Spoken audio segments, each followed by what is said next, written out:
welcome to episode 17 of Narrowboat Vloggl. This week we're rounding up the best bits from recent Narrowboat vlogs. This week's episode is brought to you in association with Insure for Boats. It was an interesting cruise on the Coventry Canal for Narrowboat Girl. They wanted to stop for some shopping, but the moorings were too quiet and they didn't feel safe. Hey guys, it's Emma here, and in today's video we are going to be cruising from Hawkesbury Junction to the Coventry Basin, and we actually had to change our plans in the middle of the cruise because we felt nervous sort of mooring around the area where we were at, and I will explain more about that in the video. Hey, so we're making our way down to Coventry Basin. We're not going to be going all the way there today because we want to stop by a big Tesco so we can sort of top up our food and everything like that. So there is a big Tesco's here which we were planning on going to. Our mooring was right here, but with no boats around, no really people walking around, we didn't feel comfortable mooring here. So we decided to go on and go all the way to Coventry Basin just because there were no boats around and we just didn't want to moor somewhere where we just didn't feel safe. So this is a really low bridge coming sort of onto the Coventry Basin bit. We had to actually take our chimney down for this. It probably would have been fine, but we just didn't want to risk sort of losing our chimney, so we took it down. So we've moored up at Coventry Basin. We had a really nice sort of few days there. We managed to get some shopping done, have a look at some of the sort of historical places around. Never enough cruising. Take a look at the canal restoration work that is going on to repair the erosion of the towpath and the bank. If you can see behind our boat, you can see some blue. That is two Canal and River Trust workboats. If we walk down here, we can see what they've been up to. If you look around here, you may remember in a previous vlog all this was broken away, and they've been busy today by putting in all of this. Where the bank is broken away, they are going to backfill this to make the bank stable, as it's completely breaking away now. But you won't be able to moor on here for quite some time until this has been re-established. Got to let nature take its course as well.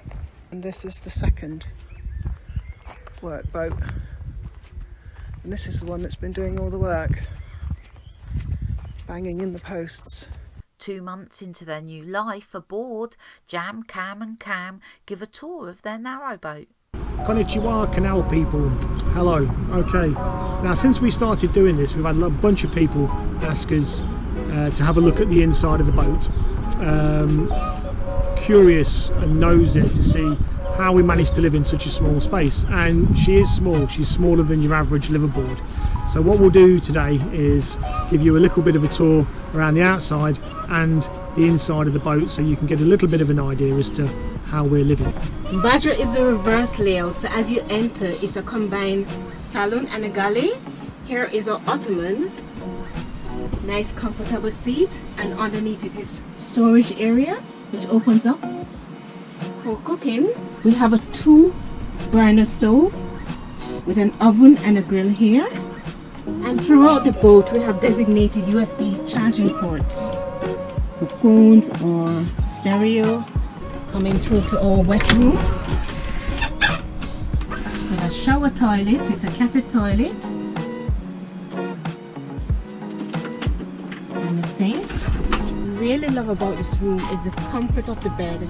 The mattress is super comfortable. It's firm, yet it feels like it's hugging you, and it's quite high. So underneath it is a storage area, like a capsule closet for all the clothes or anything that needs to be out the way. And it opens up right out to the bow here, which is nice for sit and look out while we're traveling, because I can see the locks coming up, I can see water points, and I can just see exactly what is going on around. Joe and Vic from Holly The Café Boat are getting to grips with everything that comes with running a business from a boat. Good morning. I've come down to Holly from Zero. They're moored up separately. I don't know if we showed you that. I got up early this morning because we were getting a delivery, or like a wholesale delivery, but because this town village is so cute, They've just rung Vic and said that the 18 ton, is it? 18 ton truck or 18 wheeler, whatever, can't get around here. So they're going to come back on Monday. There's so much chocolate in these brownies. This is what's going to be melted. Under there is 6 bars of the green and black 70% dark chocolate. So I think these are going to be so chocolatey and gooey. That's what I'm hoping for anyway. And look at the view out of the side hatch. Could it be any more quaint English countryside? All the cakes are made now. Just gotta do a bit of washing up. I'll bake some more tomorrow, I think, on the morning. But that order that I was waiting for on Friday, it's Monday now and it's just turned up. So we're so happy. I was so nervous that we won't be able to get anything. But we've unloaded it to the side of the road. Dan's here with his trolley.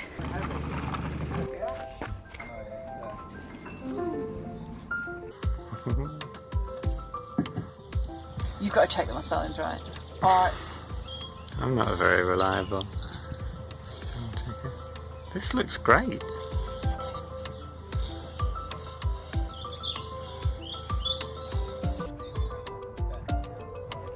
After 4 months in London, Charlie and Lauren moved back to their 36-foot narrowboat. Alright, Lo. Alright. Happy to be home. I just want to hug her. 4 months away. She needs a bit of a clean. Fridge is defrosted and we've got stuff absolutely everywhere. Get me on that bed. Right, happy to be home. Give us half hour, we'll get cleaned up. Half hour, more like 3 hours. And then we'll give you a little walk through and a sit down. Look at that, narrowboat life. So, let me explain. So we've got trousers, like jeans and stuff like that. And then up to here we've got like t-shirts and then like summery tops. Then we've got like shorts, skirts, dresses, pyjamas, gym gear. There's our other little baby. Probably got a flat battery, need to get that all serviced. But get that camper van ready for summer. Oh dear, what a day for it. I'm blocking off the microphone so hopefully you can hear me. It doesn't look that bad, but it's so windy out here. And now I've got to jump out, get the gas turned on, and we've got to fill the water up and flush the water through. Close guys, but guess what the time is? You said half an hour. We got in at 2:30, we arrived at the boat. It's now 7:30. Just look at that backdrop though. That's beautiful, isn't it? Home sweet home, isn't it? Fran and Rich from Floating Our Boat enjoy their first real cruise on Laura Maisie. Well, we've had a lovely little run into Runcorn. As you do. Sunny running. It's been a lovely couple of days. Saw the Manchester Ship Canal, and then just the other side of the wall from the Manchester Ship Canal is the Mersey, River Mersey. It's quite interesting really.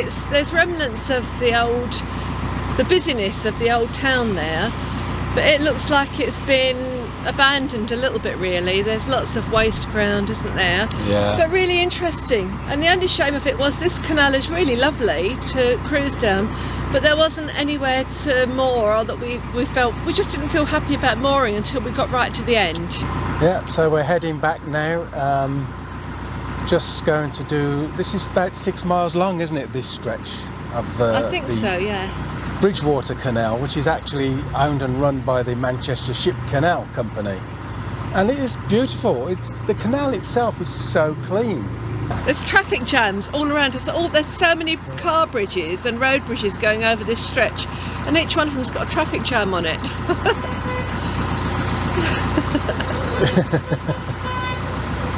They're all waving to us now. Paul and Anthony from Narrowboat Life Unlocked leave Hortondale Nature Reserve and head towards Marple Junction. This is more or less the start of our journey, just 10 or 15 minutes after leaving Hortondale Nature Reserve, which is near G Cross in Hyde. We've got 8 bridges to go through and 2 tunnels, and those 2 tunnels are Woodley Tunnel, which is 167 yards long, and the Hyde Bank Tunnel, which is 308 yards long. This is the entrance to the Woodley Tunnel, and as I said earlier, it's 167 yards long. It was nice to see a holiday boat out. This was a day hire boat, and they were very lucky with the weather. The entrance to this tunnel is really narrow. In fact, we found all the bridges and the tunnels to be really, really narrow. We popped on our navigation lights and just took our time. It's amazing how much the temperature drops as well in these tunnels. It was really chilly. It was so good to be on the move again, and we can't believe how amazing the weather was. These are the kind of days we were really looking forward to when we got our narrowboat. You can see just how narrow this is, and it was very difficult to get through without scraping the sides of the boat, even though we had our thin rope fenders at the side. Julie and Mark from We're on the Move moved from Milkhouse Water to Wilcott to get ready for the arrival of their new crewmate. Today we're going to do a bit of a cruise, aren't we? It'll be a massive journey. It'll either be 2 miles or it'll be 4. We're going to go to Pewsey, fill up with water, get rid of the rubbish, empty the toilets, and then move on to hopefully a place called Wilcott, or if not, a place called Wide Water. Yeah, it really depends where the moorings are. The moorings are quite busy on the Kent and Avon Canal, especially in this area. Yeah. So we're just going to see what we can find. Normally we plan, but today we've decided to wing it. Is that a good thing? Fortune favours the brave. And away we go. It's a lovely mooring here at Milkhouse Water. There's a couple of spots where you can actually get in and you float, which is amazing. The leaves are finally coming out on the trees. At last. It's been a very, very cold April here in the UK. Okay, so we've just passed a line of moored boats. That's Pewsey Boat Club. There's quite a few boats moored there, maybe 20, possibly 25. Mostly narrow, some really cute small boats. Unfortunately, I didn't get any film of those, and a couple of wide beams. It's a really pretty location. Take a look. So it's been a beautiful morning so far. We had a little bit of rain just whilst we were at the water point, and then the sun's back out again, so fingers crossed it'll stay sunny until we get to our destination, wherever that may be. Blatantly forgot to mention one of the main things about what we wanted to talk about, which was the new puppy. Yes! He's coming. Not long. He's coming. He's coming next Friday. Got the toys ready. Next Friday we go to pick him up. We've got the toys, we've got the lead, we've got the bed, we've got the puppy pads. So It's we've a got very good choice. We've got 2 names. We've got Bertie and we've got Ernie. But we need you to decide which you prefer. If you like Bertie, leave us a message to say that you like Bertie, and if you like Ernie, leave us a message to say that that's your favourite. Yeah. Paul and Mark from Yet Another Canal Adventure share part 3 of their real-time adventure. Hello and welcome back to Yet Another Canal Adventure. This is the final part of the real-time journey through 2 locks as we head towards Cook's Bridge on the Grand Union. As it's quiet on the canal today, there aren't any other boats waiting to use the lock. We're going to give the solar panels a quick clean. That's better, they needed a wipe over. We checked the solar monitor screen and can see an improvement in the power output. Once again, this will be a real-time vlog with very little editing. We won't talk all over this vlog, we'll just say a few things about the journey, but we'll leave you to experience what it would be like if you was here with us right now, travelling with us.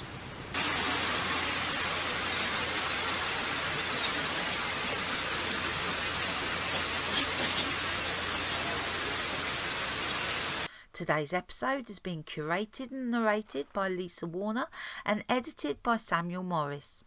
This episode has been brought to you in association with Insure for Boats.